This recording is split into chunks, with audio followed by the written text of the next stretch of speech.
All right, well, for the second year in a row, Downtown Indy Inc. is launching a perception survey, and it's a study asking how people feel about downtown. And we're also learning more about survey results from this past year, what people said about things like safety and how clean they think is downtown Indianapolis. Our Jenny Runovich is digging into all those results for us. She's live downtown today. First off, Jenny, who took this survey? Well, 1,575 respondents, and really kind of a wide swath of people, guys. Not just residents who live downtown, but also people who work downtown and visitors, maybe from out of state or from the donut counties, who come downtown to eat and go out. Here's some of what that survey discovered.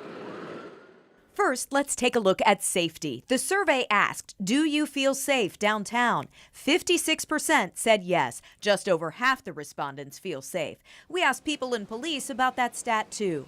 I usually do. There are definitely moments where I feel like, I wish that I didn't feel this way, but that's not really, for the most part, that's not really the case. I think 90% of the time I feel safe. Working down here is a different atmosphere versus coming down here at nighttime. Do I feel safe bringing my kids down here? Absolutely not, because I don't want them to be exposed to that. It's our goal to bring that number up from 56%. We want people to enjoy the community. That's what it's meant for, especially our downtown, our canal community. That's for families and visitors and residents to enjoy that public space. But we need those that go down there with bad intentions to make the right choices. Downtown Indy Inc. is using feedback from this perception survey to better focus resources through the Economic Enhancement District, which launched this week. Concrete ways to keep perception positive and matching with reality. That includes the addition of our safety ambassadors, more overtime officers for foot and bike patrols within the downtown area. That really even includes things like our homeless outreach workers. And I can tell you, safety patrols that started when all of this was a pilot program a couple of years ago, those actually have increased because of the feedback they got from this survey. Dustin and Felicia. So, public safety, a big component of this survey. Another big question I know is people were asked if they felt like downtown is clean. What did they have to say about that?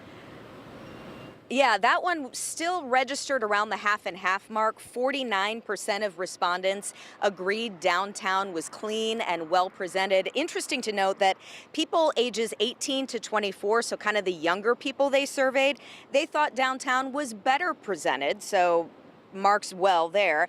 And now Downtown Indy Inc. is really focused on these street teams that are going to be cleaning up downtown, again, because of the feedback they got. So 7 days a week, these teams are going to be out and about picking up more trash, removing more graffiti, power washing the streets, all because of what they heard from respondents.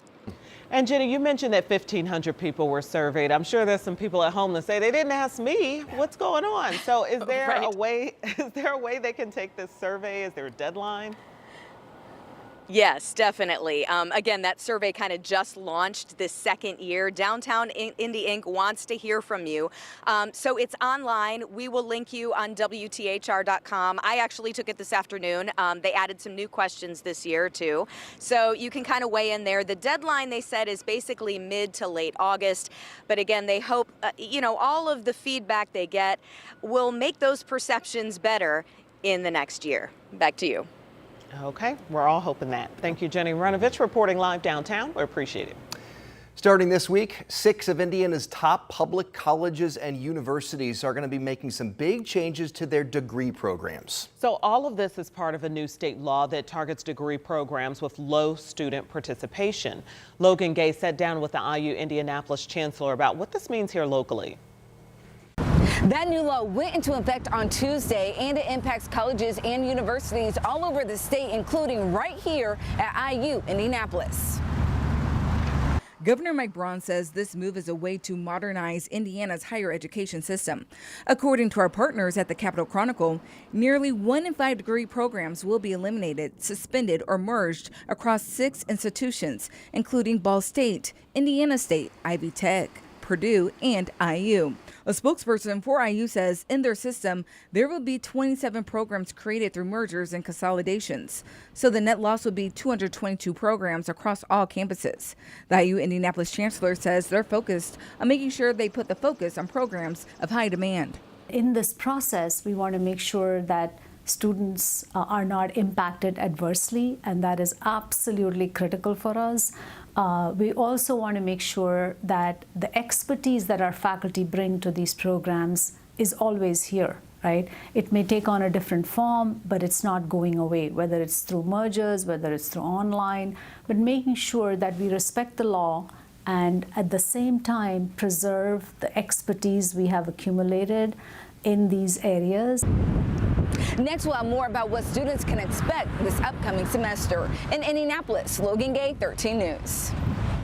All right, Logan, thank you. Now to an annual reminder from State Police PIO John Perrine and Johnson County Coroner Mike Pruitt. We did this on purpose, okay?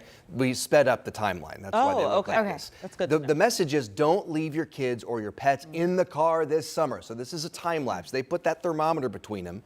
We sped it up during the live stream, showing just how hot it can get inside a car with the windows rolled up and no air conditioning. The temperature started at just over 80 degrees this morning. The officers ended their stream after 18 minutes. It had already gotten up to 105. Oh my goodness. Wow. Yeah. And I know I say this every time because we say this every time. There are people who are like, yeah, we know, we get it, but it still happens. It still happens. Yeah. So And we're it doesn't hoping need that by sharing stories like this, it at least jogs some people's memories, some minds to pay attention, slow Absolutely. down, take care of your loved ones. We're getting a bit of a break from the intense heat, but I know it's not. We may get it back in a couple of days, right? We're going to get it back. Okay. So we've got another heat wave brewing, and that will start on the holiday. But between now and then, a nice break. You're going to notice it. And just in case the two of you haven't been outside, probably was still a little muggy when you came in, but you're going to notice that humidity drop as we head through the next several hours. Temperatures still warm in the mid 80s, just not quite as muggy out there. Radar is clear, so the showers and storms we've had off and on for the last several days, all of that is now off to our south and east. It will be clearing and it will be more comfortable this evening. Early evening temperatures in the 80s.